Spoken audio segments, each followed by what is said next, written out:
On pourrait résumer ça en une phrase. En fait, les Français vont à l'essentiel.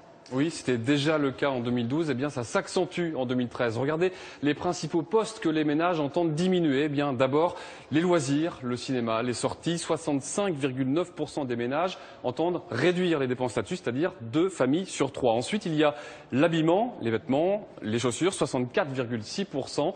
Enfin, les vacances, 62,9%. Ça arrive qu'en 3e position. L'alimentation arrive très loin derrière. Elle est davantage préservée que l'an passé.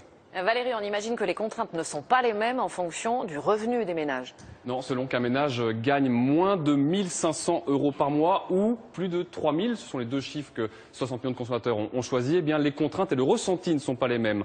48% des ménages de la première catégorie estiment qu'ils ont aujourd'hui des fins de mois difficiles contre seulement 9% dans les familles gagnant plus de 3 000 € par mois. Alors de quoi se prive-t-il?